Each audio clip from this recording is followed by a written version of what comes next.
demi-finale de Champions League. À l'époque, c'était en 2019, donc là, c'était il n'y a pas si longtemps avec Arsenal, si mes souvenirs sont bons. Enfin bref, peu importe, Marc, mais en tous les cas, c'est dommage pour lui, pour Cassapa, pour Molenbeek. Décidément, on peut se poser des questions aussi. C'est vrai que ces joueurs-là ont un passif de blessure, Marc, mais ça fait quand même beaucoup. Hein. Ça fait beaucoup. Donc il paraît en plus qu'ils ont transféré là aussi dans leur staff un préparateur physique qui venait de Lyon, qui vient de Lyon, à la renommée époustouflante. C'est ce qu'on me dit, mais bon. Voilà. En même temps, les résultats médicaux, ils ne se font pas du jour au lendemain non plus. Non, on ne parle pas d'un rhume. Non. Et puis bon, voilà, Marc, il y a aussi un lourd passif parfois que certains joueurs traînent derrière eux. J'aime bien celui-là. Oui. Je l'aime bien. C'est bien sympa. Une petite panse là, le Père Noël, avec son tatouage.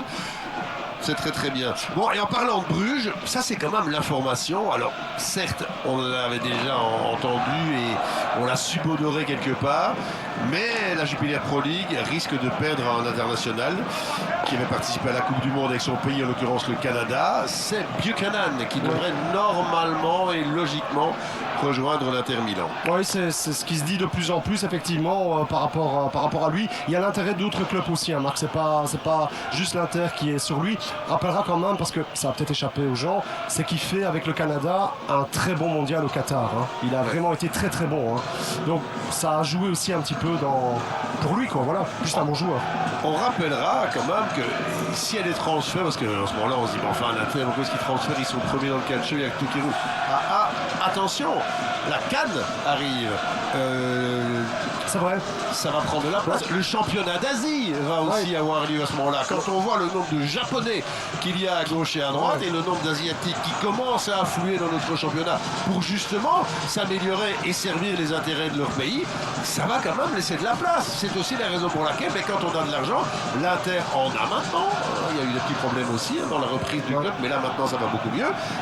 Alors voilà, on fait ce qu'il faut. Oui, c'est vrai. Ils sont positionnés sur un joueur en plus, Marc, jeune, avec un gros potentiel et une grosse intensité physique. On connaît tous Buchanan et on sait à quel point il est capable de répéter les efforts. Donc c'est pas un transfert par hasard. Hein. Surtout qu'il peut occuper plusieurs places. En plus. Il a quand même une certaine polyvalence sur ce plan. Bon, rappelons rapidement, Alexis, si vous voulez bien, pour les retardataires, les différents choix qui sont toujours un peu surprenants des deux côtés. Finalement, donc on a ce numéro 8, Chouto Abe, qui va rentrer à la place de Reine Adélaïde, blessé à l'échauffement, et Mboup qui va commencer la rencontre. Patrick Elmi, Mboup qui était très bien rentré contre Saint-Tron la semaine passée. Ça ne va pas forcément changer quelque chose par rapport à Duomo, qui devrait normalement rester un petit peu plus en retrait que le japonais. C'est ça exactement, c'est un peu une nouvelle position et qui est confiée d'ailleurs chez nos